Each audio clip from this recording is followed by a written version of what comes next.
What's that?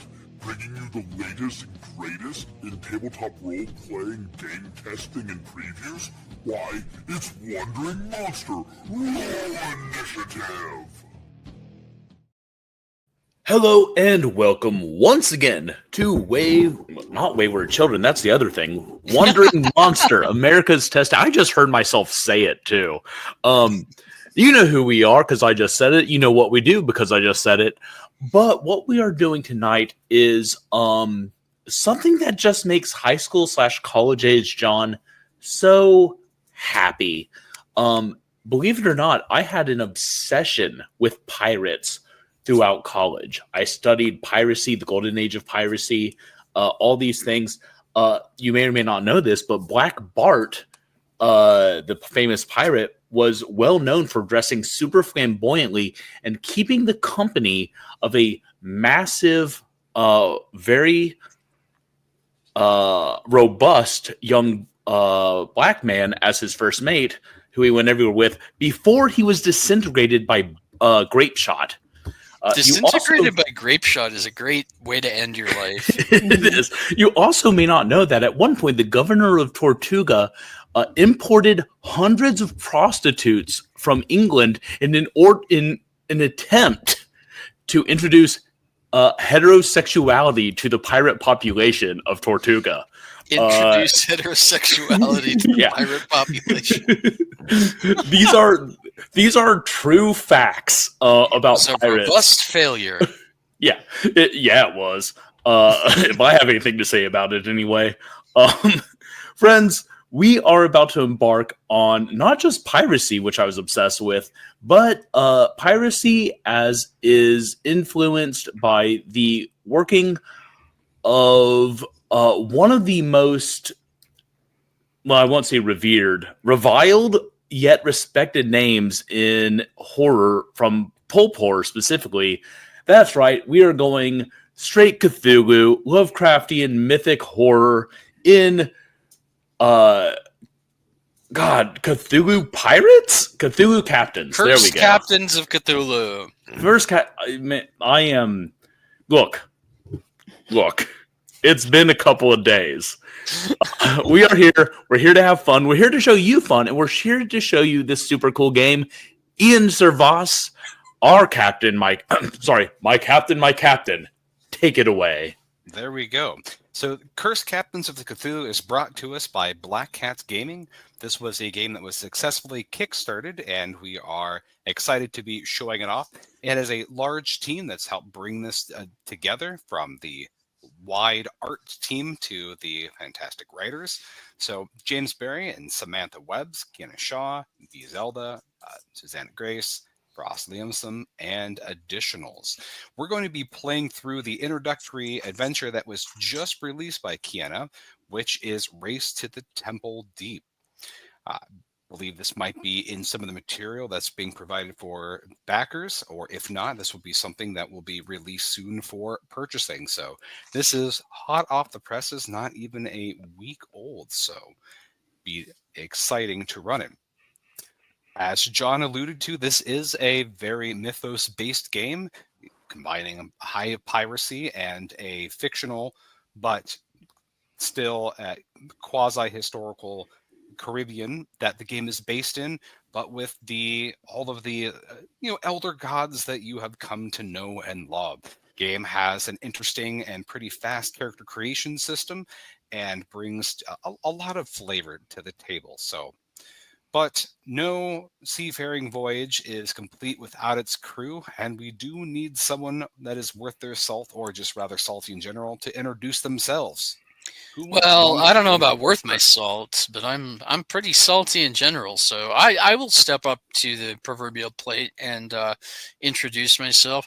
And also give your actual human names that we have. Oh yeah. Human name Charles R. Bernard. Well, that's not human. Clown name Charles R. Bernard. For the purposes of tonight, I'll also be embodying kind of a clown. His name is Sebastian. I'm gonna choose to pronounce it Coronil. Just call me Sebastian. And you have to pronounce it like that. If you call me Sebastian, I get real cranky. It has to be Sebastian. I have already been around these cursed seas quite a bit, which is why I am missing my right leg from the knee down. It's made out of cork, which is a nice, light, sturdy wood for a leg. As I learned from a board game that's coming up, that's being kickstarted right now about Victorian prosthetics. So it's a history and disability history game that I am forgetting the name of. But yeah, cork is a light, sturdy wood for prosthetics, and that's what mine is made out of. Did they make that game just for you, Charles? Yeah. I wouldn't say a sword fighter, but a knife and gun fighter. I have ridiculous curly hair, and am wearing a what was it? It was a very specific outfit. Hang on, a cloak and hood that I've decided are motley colored. So just like patches of all different colors. And that's that. That's me. All right, I'll go next. I'm Colton Blackwell. I'm getting some echo. Do we want to? Is anybody else hearing that? Okay. I'm Colton Blackwell. I am an exorcist. Therefore, I am very skilled in certain magics. I'm also a real fun guy. I mean, who doesn't want to hang with the exorcist, right? Yeah. So I'm not dressed as flamboyantly. I have a black shirt and breeches, and some very stylish black boots.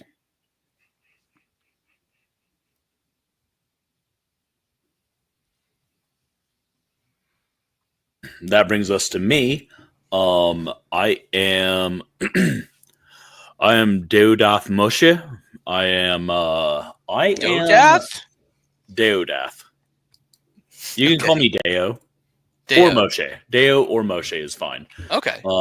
Just gonna angle this a little bit more so I'm less cut off by my name. There we go. I am dressed in in sackcloth pants and a grungy white sleep shirt. I got up and I was like, who cares what I'm wearing? Why would anyone care what I'm wearing? I have a book and I'm going to read my book, and oh no, I read too much, now I'm crazy. I am, to put it gently, I am very insane. And I have one of my limbs has become mutated to the point of being a human flesh-colored tentacle with bright pink barnacles attached to it. Cool. Does it have suckers and everything? Yeah. Oh, yeah. That's awesome. And it has its own brain. So sometimes you will see like an octopus. So sometimes you'll see me reading and then explaining the text to my tentacle. And sometimes you'll see me arguing with it to try to get it to do things that I need it to do. I'd like to think that if I had a tentacle, I'd primarily argue with it. I wonder how that's going to work with an exorcist and a mutated servant of the dark powers in the same crew here. Oh, I'm not a servant of the dark powers. I'm an acquaintance. We are colleagues. I'm a colleague of the dark powers. Your peers. Arguably worse, but carry on. I guess that leaves me. I will be playing Victor Oh man, I love my brain sometimes where I read something and it's like, yeah, it's this. This is how you say it. And then I go to say it. And then it's just like, no, you're not going to talk today, buddy. Let's go with Victor, because that's all I put on my screen. Yeah. Because I didn't realize everyone else did first and last names. And now this is just looking intentional, right? I can stumble over anything. This was a plan.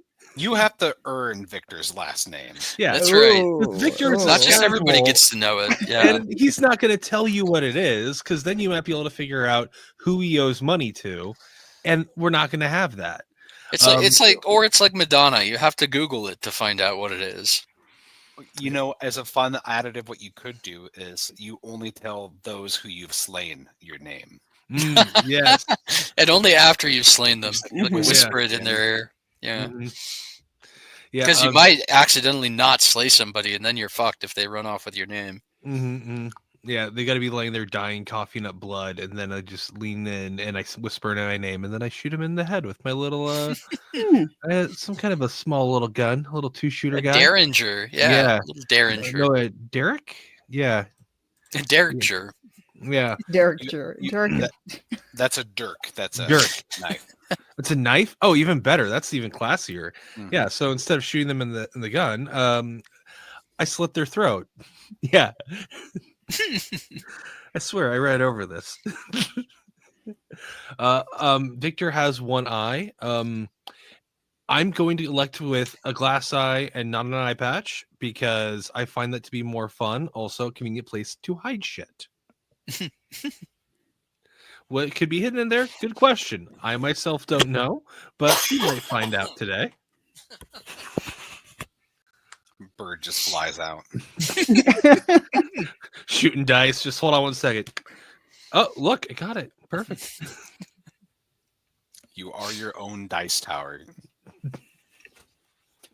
It's very motivational. It is. Be your own dice tower. Determine your own fate. Be the dice tower you want to see in this world. That's right. Love it. So the adventure begins, like most piracy things, it begins off of a wharf. You find yourself in Nassau, where you find yourself feeling energy beginning kind of radiating out, like the town is on the like a knife's edge, like something is agitating everything. Nassau, being the thriving heart of piracy, is a town that never truly sleeps. Deals are struck in the lamplit alleys, and stories of treasure and glory are boasted among rowdy masses. Yet here, tonight, the streets are thrumming with the sounds of dinner. You can barely hear yourself over the shouts and whispers of gossip. Shouldering away to the front of your favorite inn, a woman bumps into you. She barely waves her hand in apology before her head is already back to the ear of her companion, her eyes alight with curiosity and nearly on her toes in anticipation. You really think that Jennings could just spill information like that? You can hear her say in scandalized excitement before she melts back into the crowds. More snippets of overheard conversation rise and fall like the swells of the waves, excitement crashing upon the shores of the island. It's apparently some temple or something, but it's untouched. No one's been inside. Heard it from Lorena herself. A building rising up out of nothing? Ah, count me out. That's cursed. Thank God Jennings is away. Never settle with him around. But I'd want to ask if what he said was true or that was just malarkey. Must be all kinds of treasure. Just imagine the gold waiting for someone to pick it up. Before long, your feet are carried by the nudges of the crowd towards the spry siren. The tavern is usually sparsely populated at this hour, better known for the cheap late-night liquor than any sort of decent food. Yet tonight be a strange and special one, as the spry siren is packed to the brim with patrons busier talking than they are drinking. You need a passerby to tell you that something has set the fires of Nassau's heart, and you certainly don't need anything more than your intuition to know that an opportunity awaits in that blaze. So you find yourself in this tavern that is awash in rumor and gossip. I'm assuming the lot of you, despite the outcomes of your last expedition, are still friends and compatriots and a crew of sorts. Yeah. In a loose definition of the word crew, yes. I don't realize that anyone has any hard feelings. I think we are all like super chummy. Everyone I'm remembers the incident. I don't find a motivation to leave yet. Yeah. It's, inertia has kept a surprising amount of crews together, just like being too lazy to find a new one. So, I've had offers. I just love the drama. Oh, okay. So I'm staying for it. I haven't had offers, and again, no idea that there's any hard feelings. Well, how is it that you wound up in so much debt? that the crew knows of. It's a really good answer. For my part, I have no idea that there's debt. None. This is nothing to me. Commonplace downfall, which is gambling on wild toad fights. I really thought I had a little guy who was a contender, but he got his little croaky ass kicked in. So I bought one night with Black Bart's companion. The flies I sold you were legit. It is not my fault. No, there was a marked increase in performance. His heart did explode, which is part of the reason he lost. But the sage told me that crypto was a good idea, and damn, now here we are. Oh no. I can just see some actual sage in the 17th century being like, cryptocurrency. What the fuck are you talking about? I don't know. Neither do they. It sounded like something an exorcist would do. So I have to tell y'all that I keep seeing ads saying like AI is the crypto of is the new crypto. It's like, oh, so stay the fuck away from it? What are you saying? AI in this case is a frog that I've tried to pen to, by the way. I just like the notion of like an old sage speaking in old English, and then like just the broken word of cryptocurrency just comes out. Yeah. Yeah. Nostradamus. It was in one of the prophecies. So you've lost a considerable amount of fortune based off of toad gambling and then cryptocurrency. Crypto being hidden, and the fact is you couldn't find the treasure with the treasure map, and you have debts to pay. And Annie Bonnie is not really someone that you want to cross. You owing money to the Shadow Wolves is never a good thing at all. So you need to have some type of good heist or something, some fast way to earn some cash before you find yourselves keel-hauled or worse. So these rumors of treasure and wealth seem to be something that might just save you in a pinch.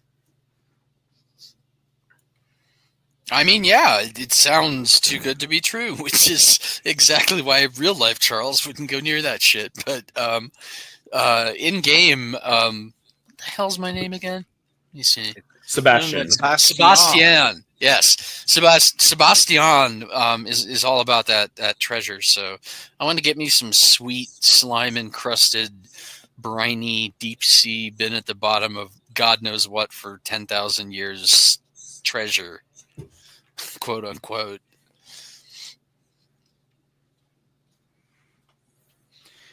Does anyone want to do anything in the tavern besides passively accumulate more gossip? Well, I've only got 2 doubloons to my name, and since I lost the leg in a poison toad kicking contest that I also lost, I've sworn off the drink, so no. Ian, is it acceptable in your eyes? What a weird way to say that. To have a I don't know. Charles, would they have had prosthetic arms of any sort in the 1600s? Mm-hmm. Yeah. Okay. Would it be possible to have a prosthetic arm to hide the fact that I have a tentacle where my arm should be? Like tentacles wrapped around my body, prosthetic arm is strapped where to my shoulder?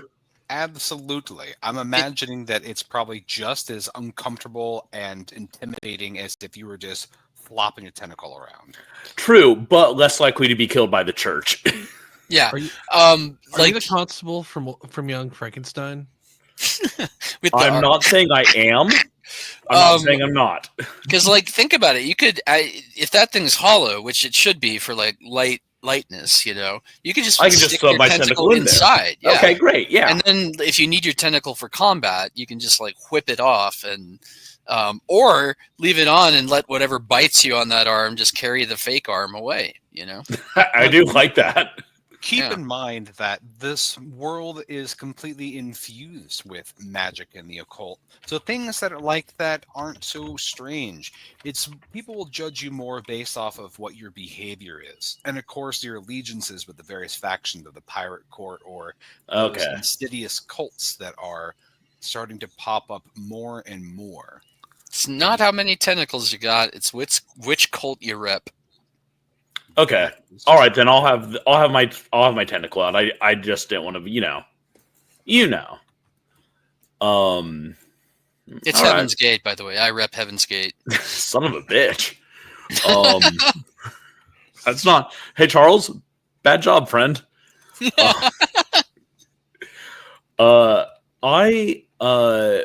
I will be. What will I be doing? I will be. I don't like being at the bar or tavern. It's too noisy. It stinks. But I am attempting to find. I am attempting to find the vegan option on the menu. I don't even think the fucking water is vegan in that place. Nope. It's at least got rum in it. Well, True. The rum might be. Potentially. Depends who's made it. So as you are trying to find something that doesn't have, salt pork in it or some type of jerkied meat, you overhear more rumors about people that are already beginning to start building their crews and shipping out to try to be the first ones there to claim the prize. You have an itch that, unlike all these other groups that have larger crews, you might be able to slip out and beat them, or at least get good headway since you have a lighter crew. Hey, Victor. Yeah. Did I overhear someone saying that we are in need of funds? On it. Victor was already scanning the room to find someone to pickpocket. You should stop him before he does anything. Oh, no. I merely asked because I am in need of a new book. Not for pleasure reading, of course. I saw that the local merchant had a copy of Ex Libris Mordecaium, and I really want it. But it's embarrassing. It costs money. I don't have any money. What would you say to going and trying to get that treasure before the rest of those brutes?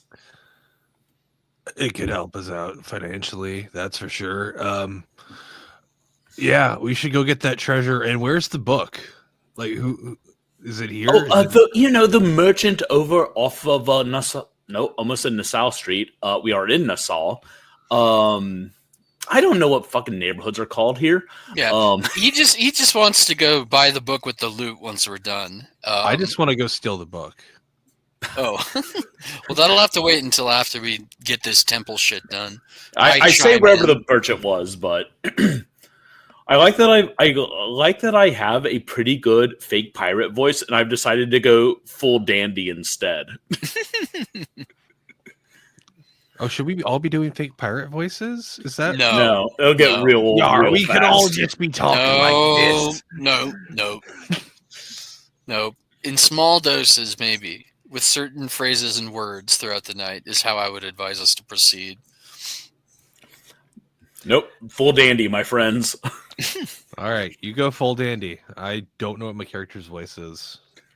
Anyway, Sebastian, what say you, friend? I'm in. Oh, well, lovely. We have a quorum. Our exorcist is drunk for a change. But in I the barrel, will carry. remember? I will carry him, and we will make do. Now, are you wanting to go try to buy that text, or go I- book shopping at this hour, or are you preparing your ship? I'm trying to. I'm figure sorry, out did where you- you're going. Oh, of course. I'm so sorry. I don't have any money. Ergo, we must find this treasure so I can get the money so that I can purchase the book and maybe another frolic with that young man. Yeah, that's just what John wants to do with his cut of the loot. It was just flavor text. Absolutely. Characterization. I am giving us a reason to go get the treasure, is what I am doing. The rest of us are in debt. John didn't want to be, so that was his MacGuffin. Yeah, you're MacGuffining this. I just simple solution want to steal it. Were you when you were talking out loud about wanting to buy that book? You noticed that someone was leaning in and paying attention to what you're saying rather than all the other rumors. You recognize the person as being another local occult researcher. You're not on unfriendly terms. It's more of just kind of you've talked shop before, but you know their name is Tristan Bayer. I was about to call them Barnabas. I'm glad you told me his name first. Tristan. Oh, so you finally learned my name? I'm not Barnabas anymore? Look, I told you before that you are just as dashing as Barnabas, and I get you confused. You both have the same piercing eyes. It's not an insult. It is a compliment, and you should take it as such. He chuckles to himself, and the way he chuckles a little too long, you recognize he's a little deep in the cups. You see the backs of his palms are sweating a bit, and he looks uncomfortable. Are his knees weak? Well, you only see up from here because of the table, but you can fish around and find out. Well, no, I want to know if there's vomit on his sweater already. Well, you know that there's no vegetarian option here, so there is no mom spaghetti. Dang. But, did now, Tristan, I don't want to do any accusations, but are you eavesdropping? He drops that nervous smile, and you just see pure nervousness. It's like he wants to tell you something, but he is reluctant because some type of fear or disquietude. Why don't you make me a savvy check if you want to see if you can charm it out of him? Son of a bitch! I was just going to say, you know now that I can't with the knife, but okay. So first roll of the evening for people who are unaccustomed to this game. The core mechanism is based on 4 6 plus an attribute or a characteristic. That is a okay. I'll get rid of those dice because I have a -4 because of my tentacle arm. That is a 9. Oh, +2. Right? Nope. The base doesn't matter. So, I'm sorry. Your tentacle was hidden in a prosthetic, so it's not visible. So well, lovely then. That is a 13. I assume that's just my straight roll. I don't add the plus the base, right? Yes, you do. Oh, then 16. 16. All right. So as you are talking, you see that he seems to be wrestling with something internally. Like he doesn't want to tell you something, but he's just too uncomfortable not to share it with someone. And he leans in, and his breath is just redolent with various kinds of grog and rum and something you can't quite place. It smells exotic and yet unnerving at the same time. It's probably fucking aquavit or something. Laudanum. So garlic schnapps. He leans in and he's like, those fools, all of them, they don't know what they're doing. They know what they're talking about. It's temple. It's a like he's trying to think of the words. He's like, it's a man eater. It's a devourer. I've been called the same. He looks at you and he's like, I remember that night well. But are you saying that it's too dangerous, or are you saying that they're going in unprepared, Tristan? I adore you, but I need to know: are you trying to warn me away or trying to warn me of? He clenches your hand and then recoils at the fake, the weird squishiness to the prosthetic, and That's says, fair. "No, there's no real gold there, and if it is, it's fool's gold. The real treasure is knowledge, but some knowledge should not be sought."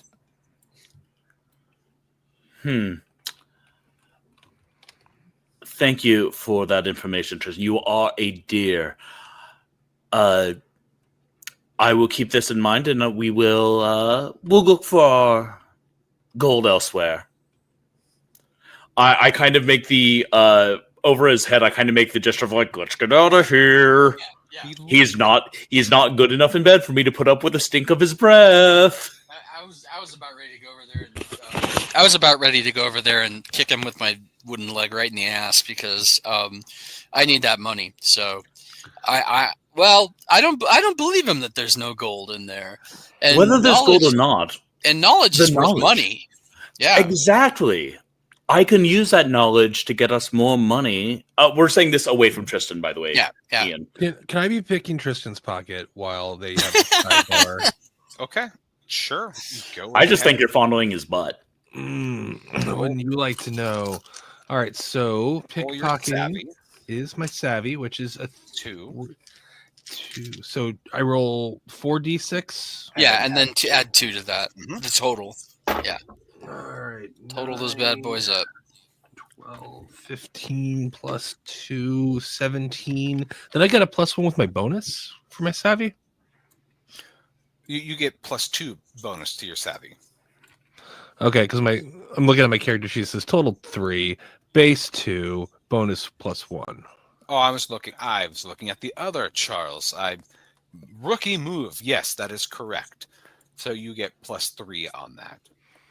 You do have 2 rerolls and a nudge, but with that roll, you just slipped deftly in his pocket.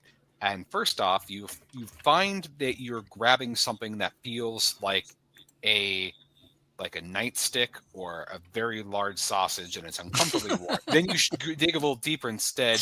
You find a couple of coins and a slip of paper that feels like it was ripped out of a book. I take that. I can look at it later. Do you take the coins? It's an either or. Coins No, or you can take paper. all of it. You I would rolled like to- exceedingly high, and he's intoxicated. I would like the coins and the paper. I leave I presume nightstick. With that. I don't need That's- the nightstick. Yeah, go ahead and presume that's a nightstick, you tender little lamb. It's gotta be. I don't know what else it could be. All right. Hocus pocus, on with the show. It's let's hit the wharf and steal a boat. This temple that rose out of I'm assuming it's off the wharf, right? So it is in the Salt Cay, which isn't too far, just a couple hours from here with good winds. But a cay is like a body of water of some type, correct? Yeah, it's not too terribly far from here, thankfully. But we will need. My point is, we'll need to row out to the temple in one way or another, right? Or unless, because a cay is a sandy island, you may be able to breach it in a way that you can get off without needing without a small dinghy. But your ship has a dinghy that would be sufficient for transporting you. Oh, I didn't even remember that we had a ship. Cool. Well, Yeah. You're not going to have a ship for much longer if you don't pay your debt. So even more reason. Yeah. All right. Let's get moving. I will pass the note off to John's character. Our occultist. Yeah. Just a quick got that off the guy. You might want to read it. I do read it. What does it say? So there is a sketch of the temple. There is a rune on the paper that makes your eyes burn and water when you're looking at it. It seems to squirm and squiggle a bit. And then under it, there's a strange sun symbol. Well, You want to try to recognize this rune? yeah. Would that be studies? This, you can certainly do so, although you recognize fell powers with that rune. You could choose to use harness instead. Although Let's see. That is tapping they're the into same. power can have a consequence. I'm going to use study. Okay. God damn! That's 10, 14, 15, 16, 17, 18. 18. So the first thing that you identify is the sun symbol, because it doesn't make your eyes hurt. You know that as a mark of a new cult that has arisen in the last year. They call themselves mostly the True Way. And on the surface, they're French loyalists that are supporting the throne and are constantly advancing the French agenda. But you know there's something that's very sinister under it, and you can't quite put your finger on it. The other symbol, however, you can't exactly put your finger on what it is, although you've seen that symbol somewhere in some dark tomes. You know this is not something of this place, but of a plane beyond. Do I know if Tristan had any connection to the French? Well, that is a good question. You're not sure, but you know with maybe coins in his pocket and that maybe someone's trying to establish a relationship with the French. Okay. I slipped the note into my pocket with a thoughtful look on my face, and then flash a grin to my compatriots. That might come in. That might come in useful. We'll see. All right. Well, let's whip our dinghy out of our boat and get to that sandy quay and get in their temple. As you get yourself on your ship and go, you see that there's other crews you've recognized that are also launching. There are the Dead Raiders. They're kind of a volatile crew, and they're new, but they seem to be bickering a lot internally. Then there's the Mirage Guns, who have clearly aligned themselves with the Defenders of the Infinite Royal. These are cool-ass crew names. Do we have a crew name? Do you? Mike. For the incident? The incident.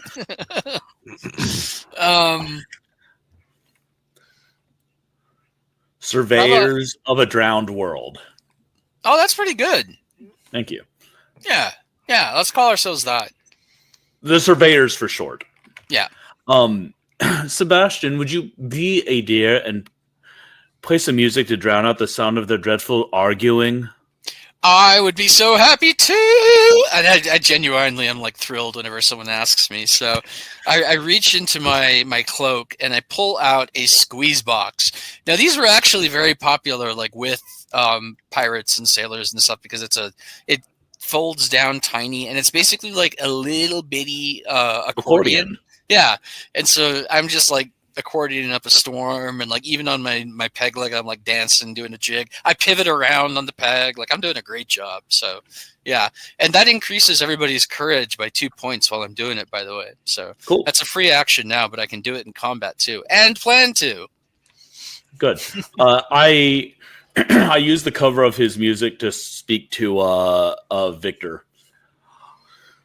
I don't know exactly what we're getting into here, friend, but there will be cultists in this temple, and if we play our cards right, maybe we can set all of these vagabonds against each other. That sounds preferable. Get them to take each other out while we just go in there and get the treasure. And exactly. Get them to do the dirty work while we get the prize. As I'm spinning on my peg, I'm like, we could even stage an inciting incident. Dear, I love it. Brilliant. All right. Yeah, how are we going to get these muckamucks at each other's throats? That's simple, I think. We could just go do some... like, hey, that guy's been talking about you to each side. Like, each of us could take one. You said one of the crews, the Marauders, I believe, was like setting themselves up as a like. No, that was the first one. Oh, you're right. The Dead Raiders are ones that have had kind of a violent, volatile.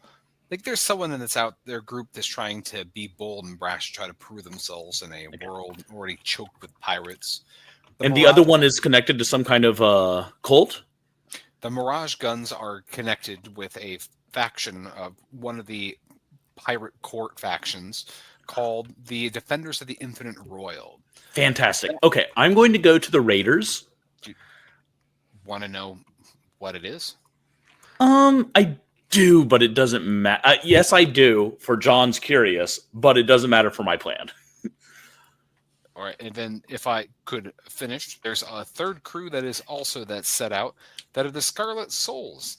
They're kind of like the new kids on the block. They're also a new crew, but they've been pretty nice and helpful. No one really hates them, but they don't really have a huge name yet, but they're working their way up. Okay. So we should divide and conquer. Each of us should go and tell one of the different crews that the other crew has been. Both the other crews have been talking. No, even better. The That they're other two teaming up. crews are teaming up to squeeze them out. Yeah. Exactly. Okay, cool. And we want I'm to going team to up the with them, Raiders. and that's why we're like, yeah, okay, excellent. I'll take the ones who are like the volatile ones. I'll take them because Okay. everybody loves a peg-legged clown. So I hopefully won't get my ass kicked too hard by them. I'll go to the new boys on the block. Well, you've already said that you departed, so it only takes a couple of hours before you reach the cave. When you're there, you see the ships of the Dead Raiders and the Mirage guns, and the Scarlet Souls are already have parked. Looks like they have already disembarked, and there you can see crew on the beach. Perfect. That's the perfect time to start some shit. Yup. All right. You want to go first, Charles? What skill are we going to have to check to do this? Like, it's essentially persuasion, but let me see what's Probably that would be savvy. Yeah. Okay. Let me see how got this. bad my savvy. Oh, it'll probably work out. What could go wrong? Yeah. I'll go first, and I tell the essential story of the other crews are teaming up to squeeze you guys out, and we're old school like you guys, so we don't think that that's the right move, and blah blah blah. We wanted to give you a heads up, or whatever the equivalent is, and now I check to see how good a liar I am.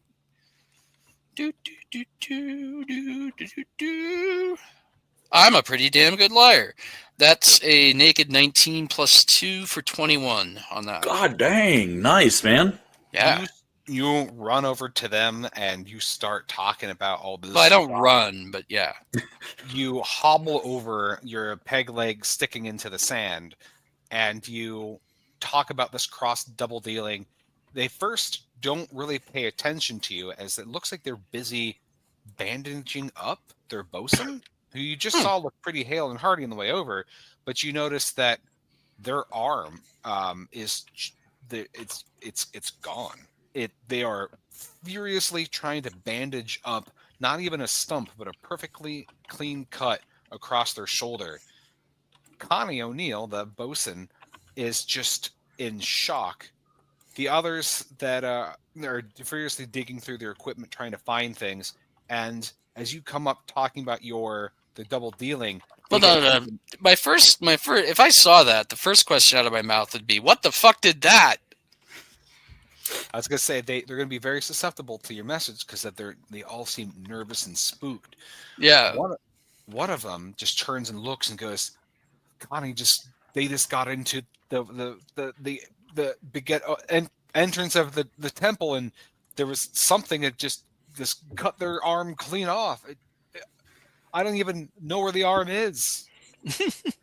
Wow. And I commiserate, and yeah, but I'm still going to spin my yarn about. Actually, maybe not. Maybe it's not necessary if all of them have gotten clipped by trying to enter this place.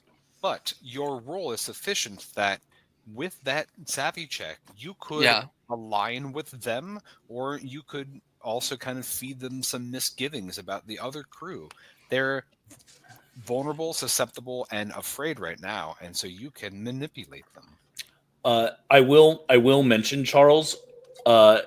We won't know that you've decided to change your that's tune. true. So I'm just going to stick with the original plan. Maybe they won't fight with the other guys, but they certainly won't unite with them. And it also sounds like they're not in a hurry to go back into the temple. So yeah, I still stick to the plan and convince them that the other crews are scheming against them. They seem really nervous, and they're like, "You think they're going to attack us because they know that we're weak right now?" And I'm like, I don't know, man. I don't know. You'll find out one way or the other, I guess. I'll tell you what, though. Like, we'll get you back if we can. Okay.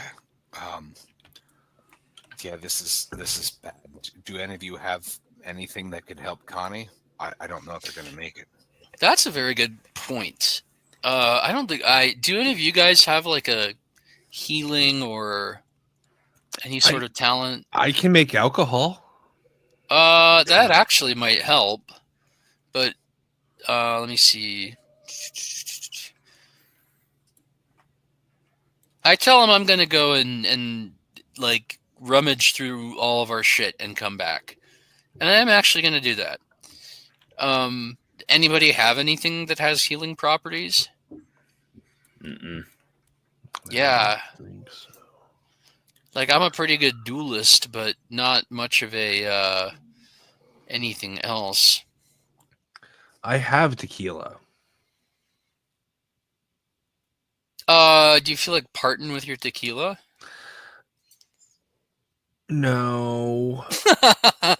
I could make some beach hooch and give that to him to clean the wounds with.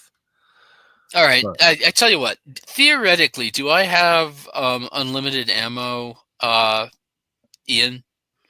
You, for sake of this, Do I have a powder horn? Yeah. Okay.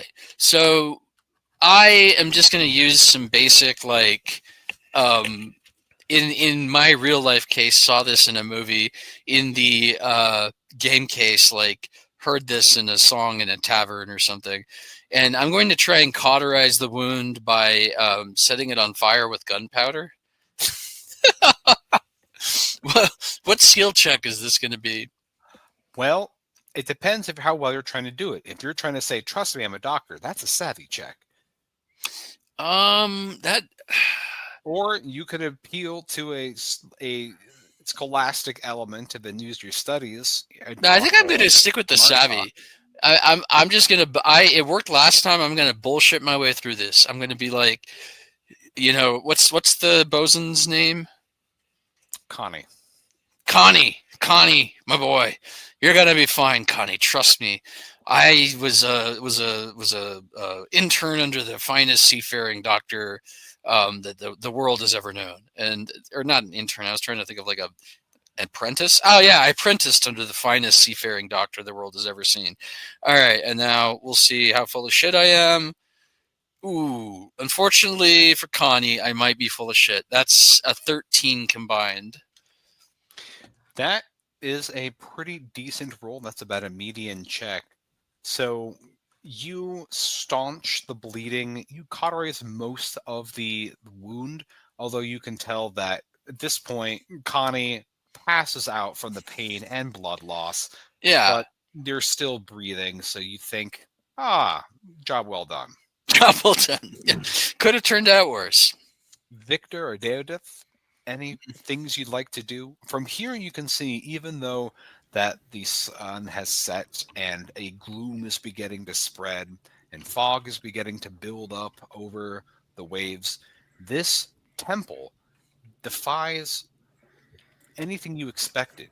You thought old ancient brick. You thought some type of crumbling edifice of some kind. And instead, this temple seems to be built of a strange yellow brick that is both translucent and opaque. It is lustrous and matte at the same time, and it seems to have strange angles to its construction. I love non-Euclidean geometry. However, Isn't that just called trigonometry? I like quadrantology. Okay. I am going to go bamboozle the Scarlet Boys. The Scary Joes, as I like to call them. So they are a pretty friendly crew. You hear them get kind of whistling a jaunty tune as they are working in teamwork to set up their equipment to make sure everyone is well outfitted. You see, like they're looking to make some type of plan as they study the outside of this building. I approach, kind of looking haggard and distracted, waving, kind of like I'm friendly. Obviously, you're friendly too. We shouldn't be friendly together. Not too friendly, not that kind of social call at this time. So they look at you and go, "Well, we just we took a break from the arguing. We've been fighting for a while, the group of us, but I think that we're just better off just kind of figuring out this and kind of going on our own. We saw that the Dead Raiders just ran in and it didn't work out so good for them. So we're taking a cautious approach." That is so good that you have decided not to argue amongst yourselves, because a united front is the only way you're going to make it through this. I mean, friends, I don't know if you're familiar with me, but I have my ear in a lot of pies and my finger. Just a lot of parts of me in a lot of pies. Don't worry too much about it. I overheard the Marauders talking about, well, wanting to take out the easy competition, if you understand what I mean. Well, we were hopeful to work with them, but they were mighty disagreeable when one of them rushed in there and then lost an arm. Hold on. What's not the Marauders, the Raiders. Sorry, the Raiders. The Dead Raiders? Yeah, the Dead Raiders. Mm-hmm. Wait, there's Raiders and Marauders. No, there's Dead Raiders and Mirage Guns. Mirage Guns, okay. Fuck me. The Mirage Guns were talking about maybe taking out the easy competition so that they could have everything to themselves. Do you want to go ahead and make a savvy check? I do. And I thought, well, we're a small crew. Y'all are a small crew. I don't want to deal with the Marauders or the Mirage Guns on my own. 11, 12, 13, 14, 15, 16. That's a 16. Yeah, they're happy to cooperate with you and make an alliance. I think that is brilliant, and if we're working together, it only makes sense that more of us, hopefully all of us, will survive. I like it. We really should have gone the lawful good route on this and just told everybody. I think I accidentally did. Yeah, and I kind of did with the saving the dude and the we've got your backs, but I still spread the rumor because this is the problem with the prisoner's dilemma. It never actually plays out that way in real life. No. But you sent them against you sent the Marauders against the Raiders, right? No, I said both the other crews were combining up to he talked to them. the Raiders. Yeah. Gotcha. Okay. Man, I'm terrible with names. I should be taking notes, but I'm wildly irresponsible. Bridget takes notes, and their internet died. Yep. Happens to the best of us. So to recap, before we get to my thing, John has done the Mirage Guns against the working with us. Wait, I thought you said you talked to the Scarlet Souls. You talked to the Yeah. Motherfucker. So the Scarlet Souls are with us. The Dead Rangers are scared and wounded. Dead Raiders are scared and want to fight everyone. Right. Or are afraid of being attacked by everyone. Yes, they're in no shape for fighting. They seem scared shitless right now. And the Mirage Guns have not been talked to. They've not been talked to. Okay. Maybe tell them that the Raiders are easy prey right now? Or I can tell them the Mirage Guns are after them. Yeah. And then us and the Scarlet Souls can just waltz in and we can push them into the monster before. I don't know, man. I don't know what's happening. Dude, lose the threads so hard. Just figure out what you want to do and let's roll just do it. That's what Charles and I did. Cool. Yep. If you want to transition from parlaying and going to the temple. I want to give Pashke a chance to lie to some people if he wants Yeah. to. My character is built to lie to people. Yeah, so do it. My character's You just have to. You just have to pick what kind of lie you want to tell: destructive, absurd, creative, all of the above. You do you, Patchkey. I want to see what you do. All right. Tell them the temple is edible, and that's what nobody really knows about it. That's a temple. It's a giant edible. If you take It's a bite out all of that, made of ambergris. you are going to be fucked up for hours. Yeah. Well, now I want to eat the temple. All right, Ian. Ready. Let's do this. I am going to go in. I'm going to first assess the situation. That's probably because my player knowledge versus my character knowledge. And then after that, I will then proceed to lie to them to tell them that they should go take care of the people on the beach, who, if I am correct, are the dead raiders. Yes, you are correct. All right. So the Mirage guns are coolly sitting around on some pile of crates. They Talking. got a cool ass name. No wonder they're sitting around coolly. They look like they're trying to chart out or figure out detailed plans.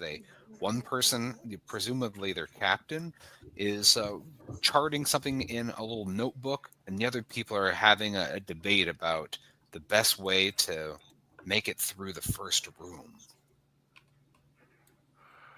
All right. So I walk up smiling. Hi. So, heck of a temple, huh? The one that is writing in a book looks up at you, and she introduced herself as Elsie Tarrant. You know that they're they have the largest hat in the groups, of course, naturally. The leader. The captain. Mm-hmm. Yeah. Looks up and it says, pardon? Nice hat, big hat. Yeah. Oh. So clearly, yeah, your importance in this matter, I recognize. And I got to say, how many birds did you like? That's like what, 12 exotic birds you got stuck in there? That's impressive. Wow. That's great. Yeah. One of these is actually points to it as a dodo feather. Thank you for noticing. You can't miss a dodo. That's for sure. I mean, world would be at a loss if they were gone. So, what is it that you want? Most of the negotiations have failed around here. I assume you went to parlay. Oh, What is your jib.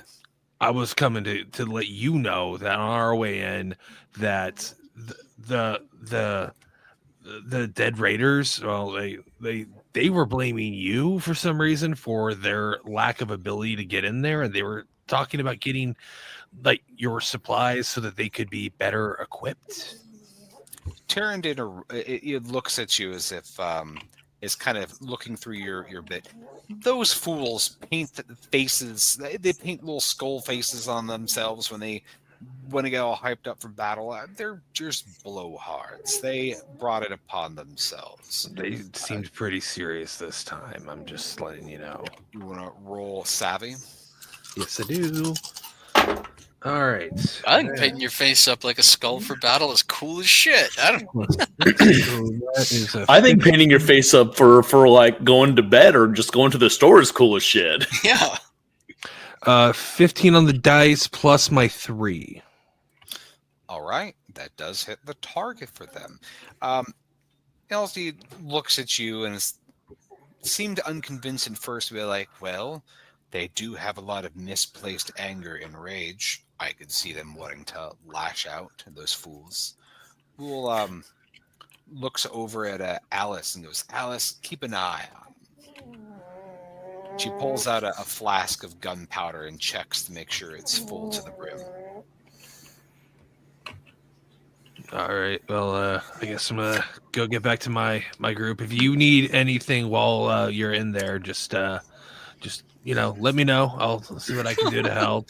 What are you, the fucking waiter? Are you gonna bring them some fresh ground pepper? Oh no, we are very bad pirates, y'all. While diffusing a tripwire. Follow me on this. I'm tipping them off that the other people are out to get them while ingratiating our group into their group, so that they will feel like they owe us one.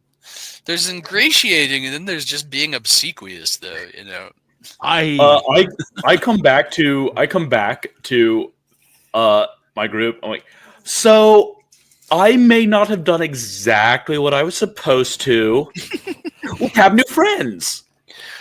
I come back and I'm like, I did exactly what I was supposed to. Plus, I saved a dude's life. We're good at this. I gotta make some rum for the other pirates real quick. How long does that take? Like, It did not say just that I can make. It's going to take some time to set up the equipment, and then, well, it'll take some time. Well, and I'm gonna skip that. I never actually promised Okay. that was a joke. All right.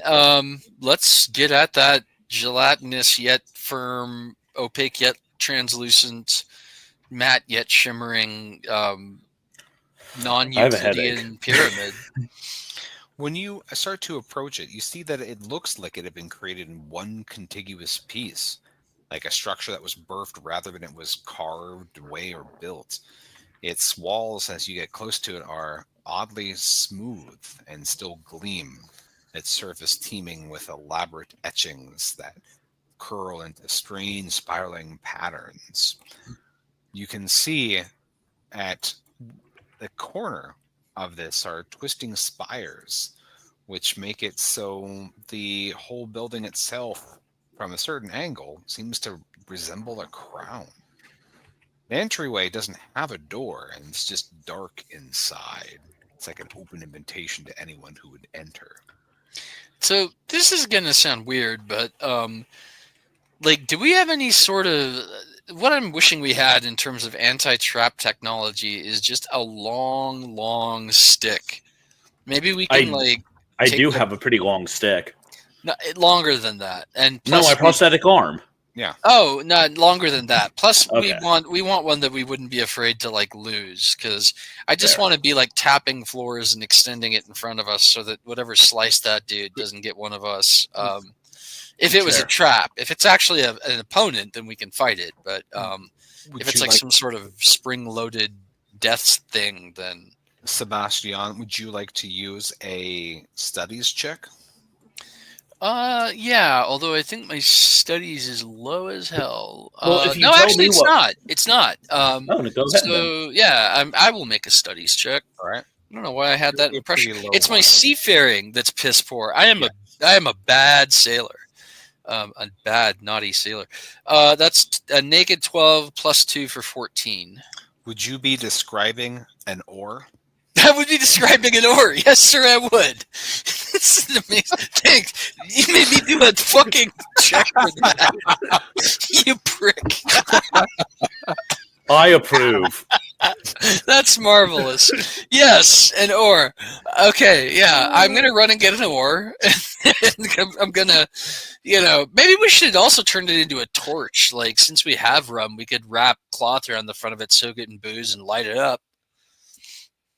We'd have a big ass long torch in front of us, like we were like little mice with a flaming toothpick entering a scary place. I don't know. It sort of depends on how realistic Ian wants to make this, because torches are terrifyingly bad in small enclosed spaces. Well, I'm aware. You don't know how large or small the space is. I I'm know guessing it's I know it's larger- inside. I'm guessing it's larger on the inside than on the outside, and that normal rules don't apply in there. I don't know what could possibly give you that type of. Yeah, well, I've read a lot of the fiction of the aforementioned author of the Mythos, let's just say. So I don't know. Up to you guys. Ashton Clark Smith?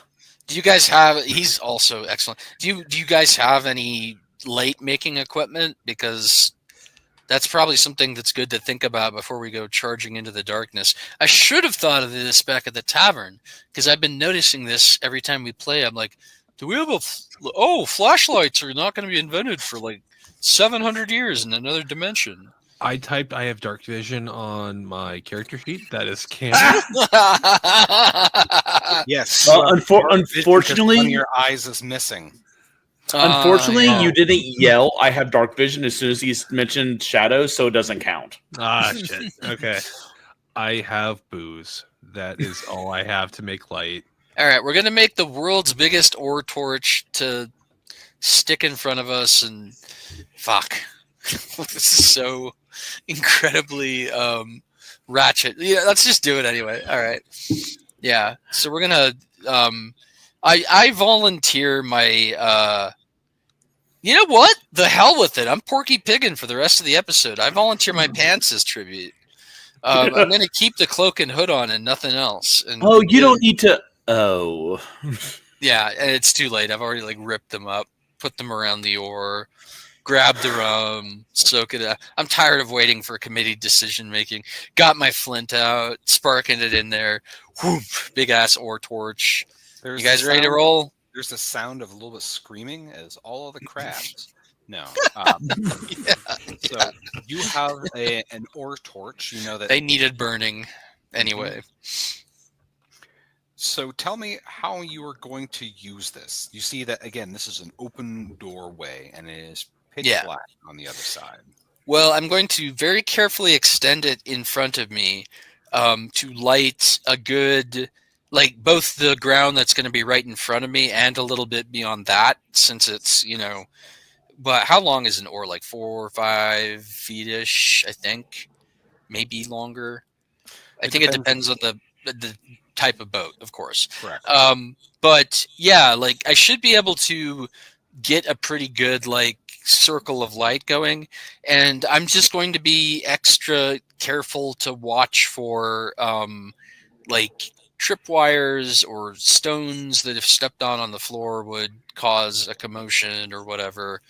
And we will proceed very carefully. Does anyone have a good trap detection ability? What does that fall under?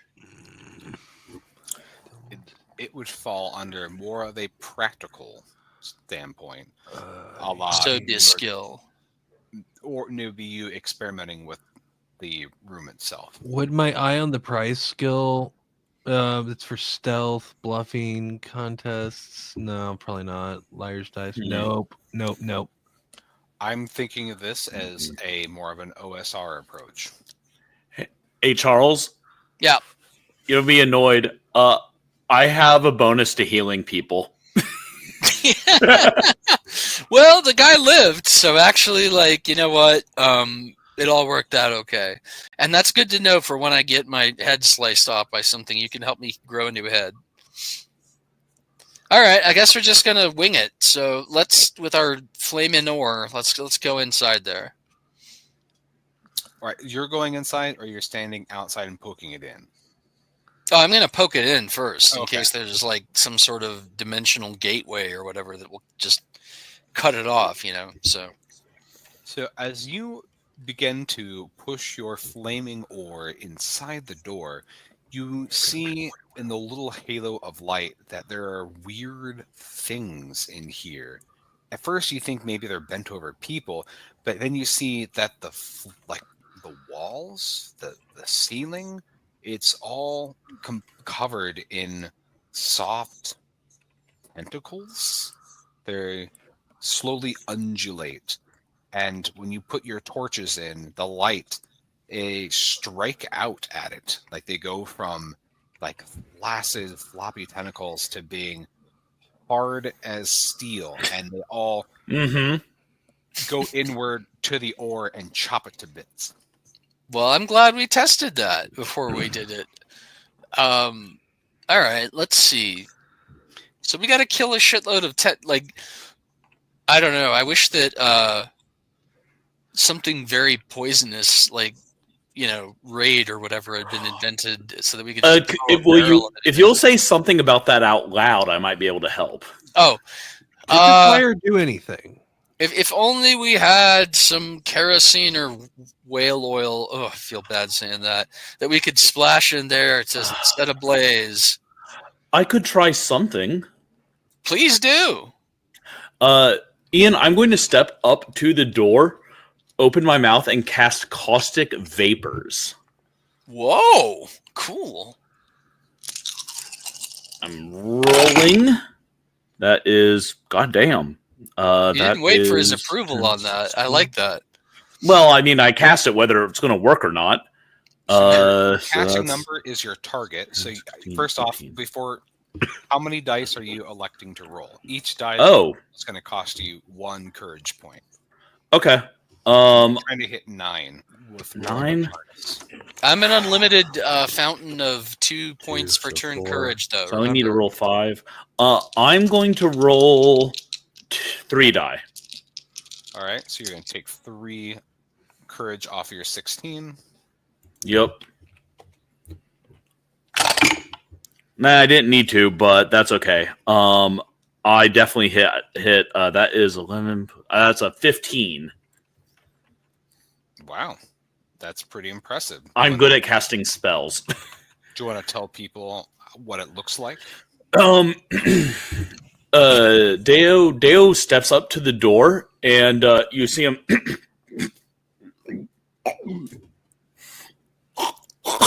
And a like essentially like a fog machine with like vile purple vapors begins pouring out of his mouth and Hell and yeah. filling up the hall in front of him. A purplish flume which flows out over everything in the area, hiding me and burning my enemies as if touching acid or quicklime. Any ranged attacks are supposed to, and any enemy within short range suffers 2 corruption damage. And I'm like pushing it into It's the right door. in the hallway, yeah. Yeah. What does it taste like as you're exhaling it? Welch's grape soda. I'm Well, surprised. I would never stop using it. Welch's I- is one of the better ones. Why do you think I learned the spell? Yeah, I mean, I would too. Unlimited Welch's. Like, I can't will- afford Welch's grape soda. Keep in mind, I'm a 16th century 16th century pirate. Yeah. Soda has to taste just like straight poison. I am surprised that you did not elect to make a Bog Wizard reference. Purple miasmic smoke. Well, they do the intro and outro music for our podcast off their album Purple Miasmic Smoke. So you see in the flickering lights of the burning rag in the room that the tentacles shrivel up and fold in upon themselves, just as like when a hair gets too close to a fire and it begins to curl. The room itself takes on an even more acrid odor between the burning rag, the purple miasmic smoke, and the melting, burning. Something very strange with those tentacles where they are. Sometimes they look 2-dimensional, sometimes 3-dimensional. It's kind of an odd.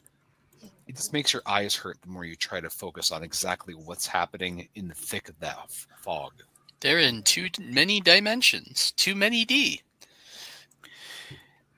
You can see at the end of this room that there is a door on the far side. It's pulsating with a faint golden glow. Does it look like there's anything in the room that we can see? Besides the tentacles, from here you can see something laying on the ground.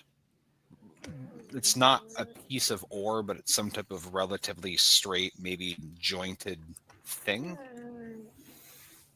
It's hard to see. All right. We might have to fight a monster, and it might fuck us up, but that's kind of how we play the game. So it is. Let's go do that thing. Who wants to go first? Who's our tank? It's definitely not me, because my strength is surprisingly low for my combat ability. None of you are quite too tanky. I will say the best fighter out of all of you is probably Victor. Oh, joy. If I'm the best. Okay. You're the best around. Nothing's gonna keep you down. All right. Well, can I deceive the creatures inside that were supposed to be there? No, the tentacles are retracted. Yeah, the ones we there's- haven't seen yet. Oh, yeah, the there's only one, and it's not necessarily a creature. It's just a weird looking thing. in there that we can't quite make out. If you go stealth, then whoever is behind you is going to be the one who takes it on the chops if it And attacks. I can go stealth. Yeah. You're gonna do that? Well, you could do that and go have a look at it. Do you want to do that? Yeah, I would like Okay. to go stealth, go in, have a look-see poo, and worst case scenario would be like, "Hello, fellow creature of the undead of chaos, and isn't this dimension like oddly 3? Who does that?" What's up, fellow kids, fellow youths? Go ahead and roll a savvy check for your slinking. Hey, what's up, chat? Sorry, had to get one more out.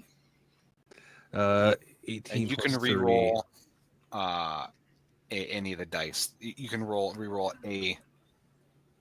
one of those dice if you want. What's a nudge, by the way? Is that just like increase it 1 point, or If you have something that allows you to nudge, it can be up or down. So you're saying I don't have any nudges or rerolls. I was just curious about the nudge mechanism. Am I to take this as an implication that my 21 is not a sufficient number? I wouldn't have known what you rolled. Oh, yeah, no. 21's high as fuck. 21 is good. So if you think that's sufficient to slink in there, then go ahead and slink. I will slink in. So as you enter in, either you're doing a good job or whatever that thing isn't reacting. The light is it's still very dim in here. By now that fire is extinguished. There's a foggy haze. You're not sure what it is. It's probably just about the length of, well, a small oar or... Well, as you start getting close to it, you notice that it's slightly pale. It's like the length of an arm. It's probably a hideous... It's the guy's arm, guys. Oh, shit! So it is. Oh. We should... Do you think he wants it back? I mean, it's not like they can reattach it. I don't think it's gonna matter. Do you think he'd mind if one of us ate it? Wait, you're that way. I don't mind if someone ate it. Fuck I it, would like to know. I would let's like just to take know. I would like to know what it tastes like. So if you try it, please describe it. We'll think about taking a nibble. We'll also just give it to him just as a pure act of bravado. Like, here's what you Might lost. take it out of it. We come out. We come out with like big sacks of gold in his arm with one bite out of it. Like, here, you can have the rest of that. We didn't take the bite. We just wanted to make sure that was clear in case there was any questioning. Yeah, That totally wasn't us. Yeah. We wouldn't have asked. I'm putting his arm in my bag of holding because that's yeah, if that's what it is. Let's come on into the room and all of us and examine the pale object. It's an arm. Cool. I'm putting it in my bag. It might come to life and try to strangle me, but that would also be entertaining. So at the end of this, well, it feels kind of like if it wasn't completely covered in shriveled tentacles, it would feel like a foyer in here. The more that you're in here, the more your eyes get accustomed to the slight golden glow of the door. You notice that despite the glow, it looks like it's made out of wood.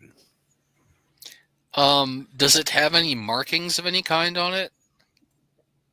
It doesn't. In fact, Does you it don't have even see any door handles or anything. Which one of us feels like losing an arm? We've got a spare now. And a guy who can heal stuff. Maybe he can put it onto one of us maybe he can put it onto one of us as an extra arm. I don't know. Oh, hey, I could use that arm now. I'm gonna take the arm by its like bloody end and kind of flop it forward so the elbow's locked and like push on the door with it to see if I can get it open. The door gives some resistance, but you see it opens up a couple of inches. All right, I'm going to go ahead and push it open the rest of the way with the arm, with the bosun's arm. Okay. You think as you're kind of slowly pushing it, you think you hear something skitter or something move in the space beyond. Well, I'm a bit of a skitter critter myself as I crutch forward on my leg. Like, all right, something that skitters doesn't sound too terrifying, right, guys? What could it be? Like a 12-foot long centipede?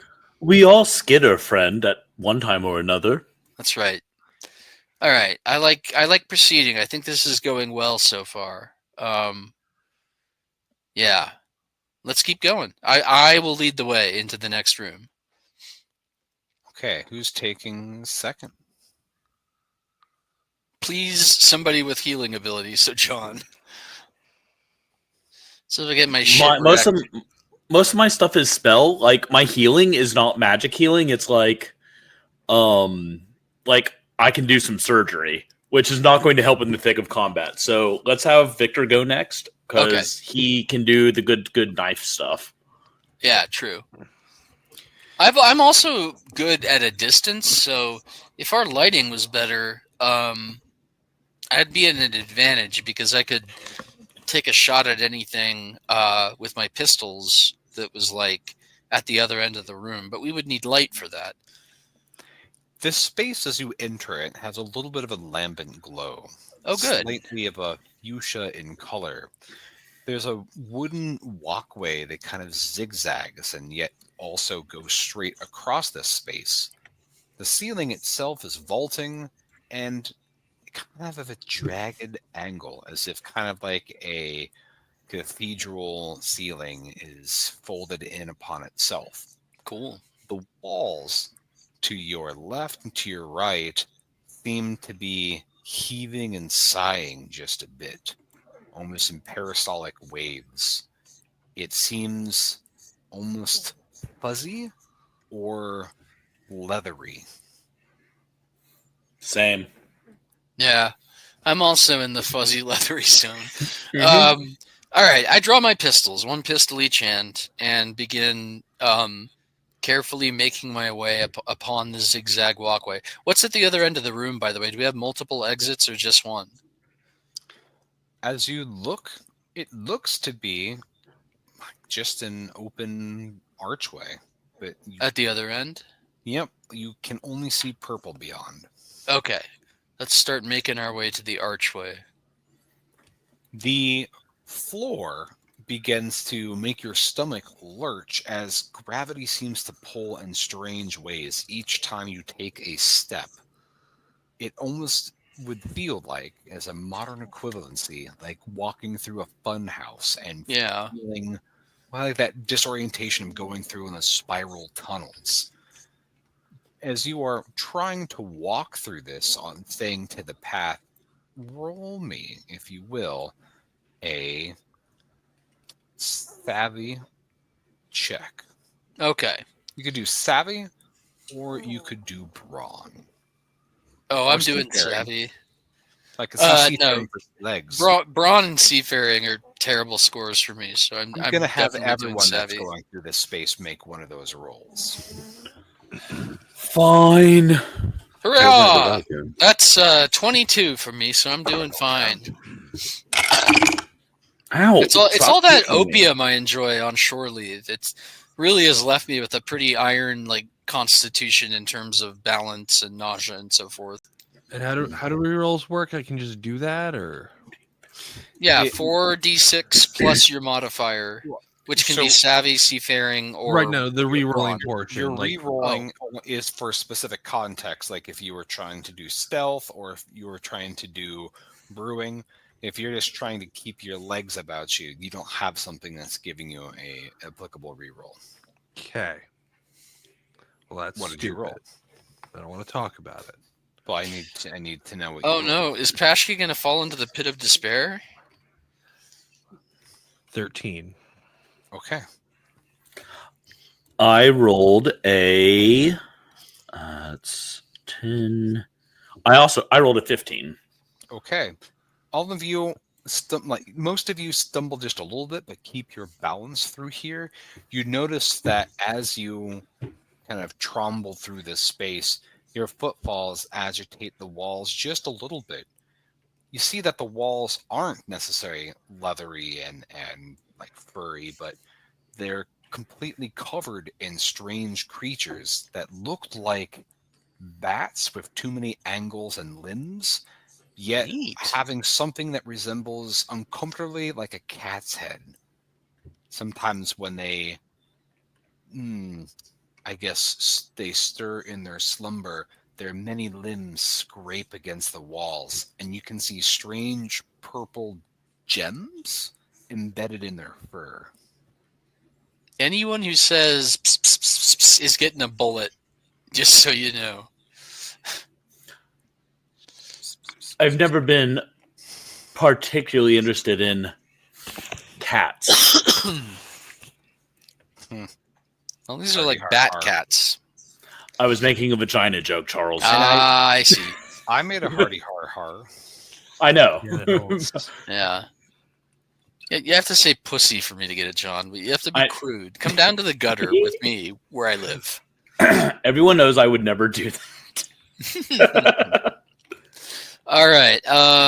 Like they're sleeping. This is as we're crossing the room, right? It's not leather hair. Okay. So as we make it, like I forgot to ask what's under us, like what we could have fallen into. You don't see anything. It's just straight black. Yep. I'm glad none of us fell. Yeah, that would have been an interesting fate. Yeah, so I guess I'm gonna wait for my companions once I get to the archway on the other side. So we, safety in numbers and all that. And I Right. can cover them as they keep crossing that way from the arch with my pistols. In case one of those little cat bats wakes up. So are all of you going through this space into the room beyond? Yep. Mm-hmm. All right. So it sounds as if you are going to be first, Sebastian.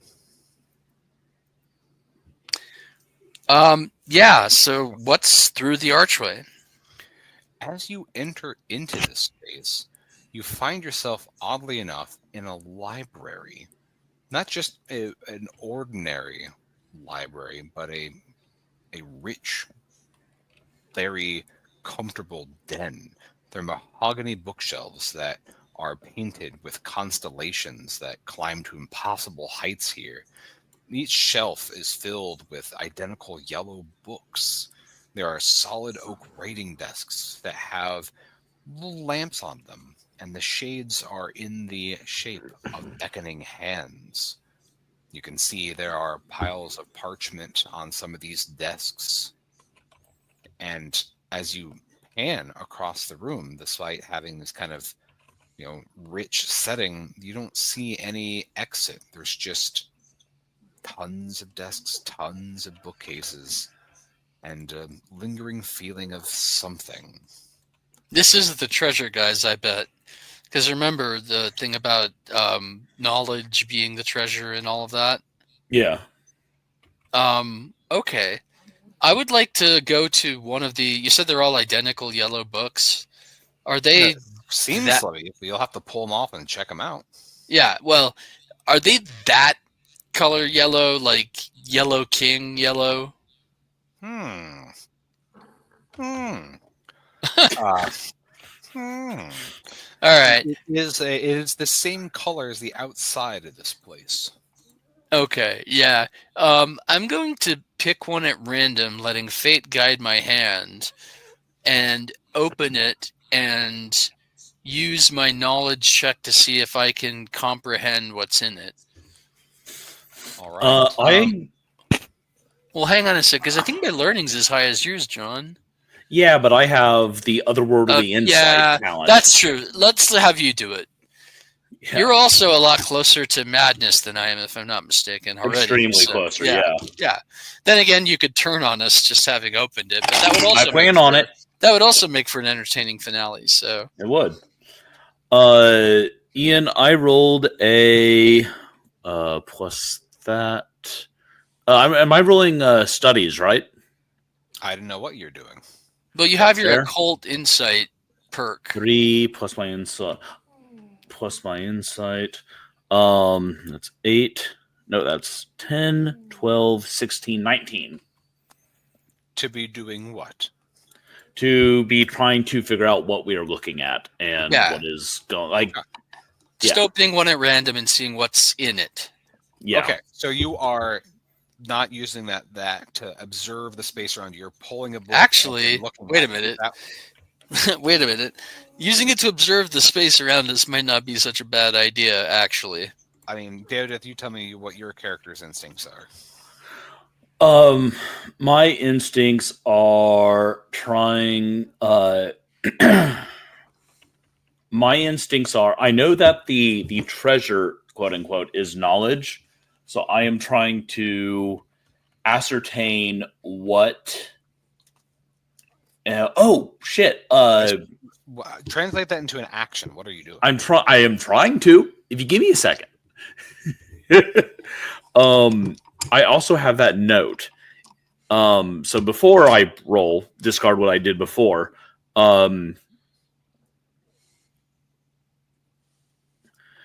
Do I see any connection between that French cult and the symbols and the note and the room we are currently in / the thingies? Okay.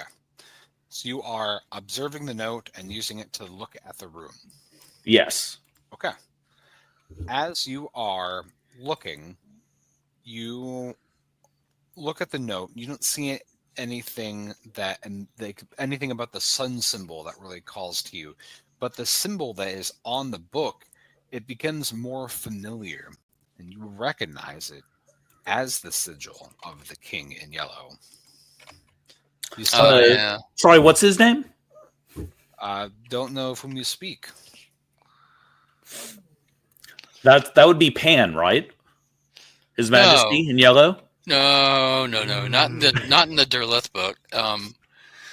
Not even remotely. Although the way that book was Charles, drawn I'm together, alluding to that other game. yeah, which I love, but no, the sign, the yellow sign is actually like that's going to be a tattoo I get in the very near future, probably my next tattoo. I am also familiar with the King in Yellow and the sign and all this. The yellow sign doesn't drive you mad, if I'm not mistaken. It's reading the third act of the book of the play. So if this is this is worth a fortune to the right buyer, right, John? Yes, and I might be that buyer. Possibly. You do notice, but you don't have any monies, and I do want that other book. And the rest of the also crew drive requires, me and there was an offer rest of on the crew, table. Yeah, the rest of the crew requires compensation too. So fair enough. Okay. As you yes.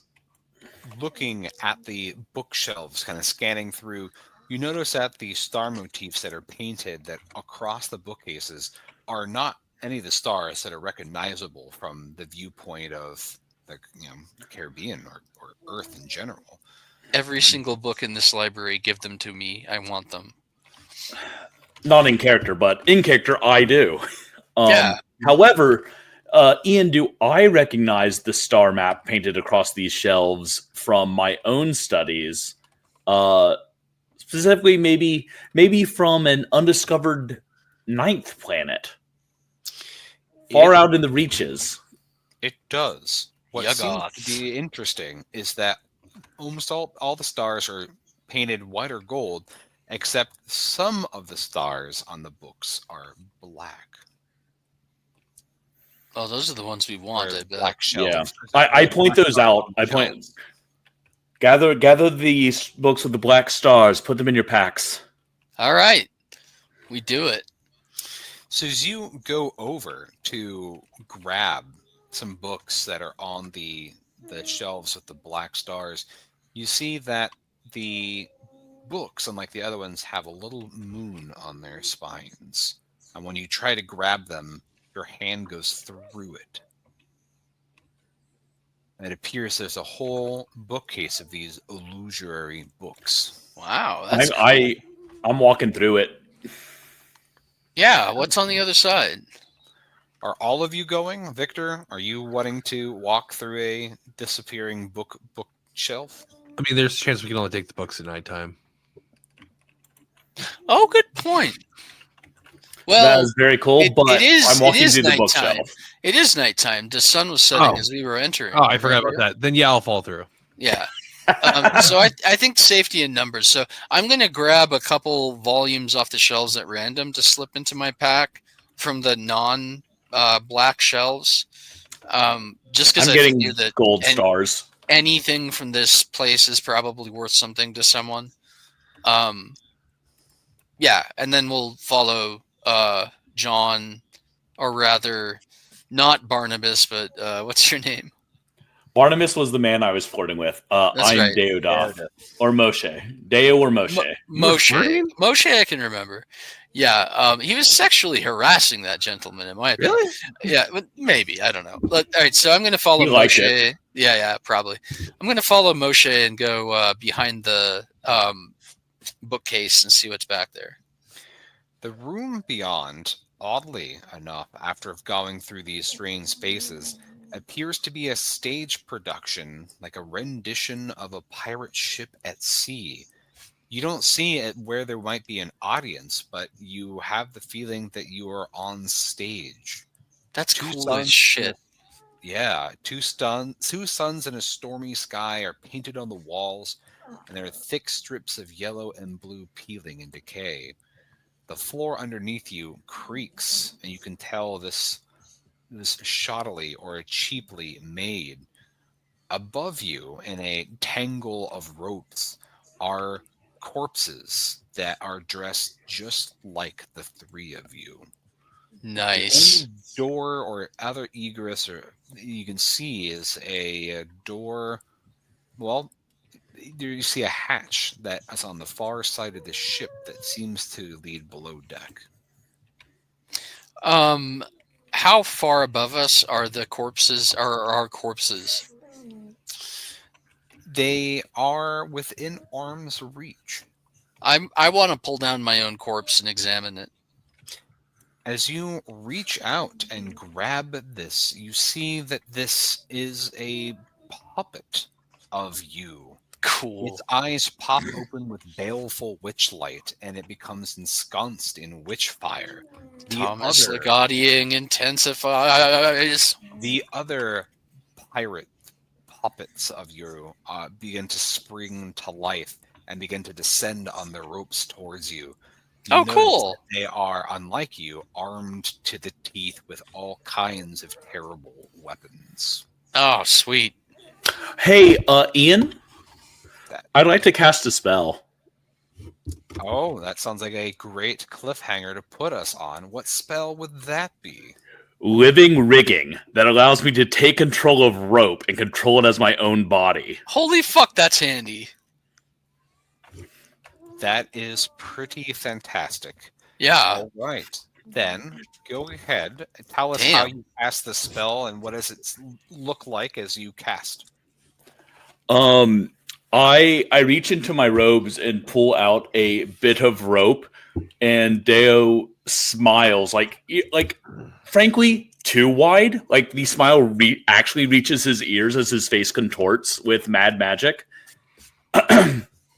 and then he whips the rope out and using the tentacle, obviously, and the rope stretches and undulates, reaching out and hitting the puppets. And I take control of their rigging and rope, and they begin to fight each other, tearing each other apart. All right, so you need to hit your target of 9 with your studies check. That should not be a problem. How many dice are you rolling? 4. All right, 4 of your courage points. Mm-hmm. Oh, are we in combat right now? It just depends if his spell's successful. Fair enough. That is a 21. Is that including your +2 bonus? Yes. Okay.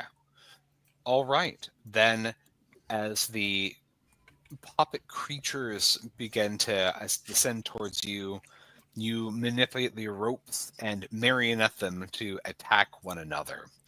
They Love seem it. to be fighting against your will. Or May I do one thing as a free action? Yes. Some music, please, Sebastian. Yeah.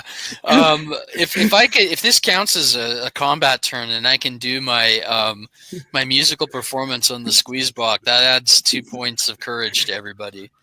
Will the GM allow that? All right. So yeah. Again, I can dance a hell of a jig for a guy with a peg leg, and I'm just squeeze boxing away and singing the puppet song, which I can't actually reproduce on Wandering Monster because it's a very, very evil piece of black magic, the puppet song.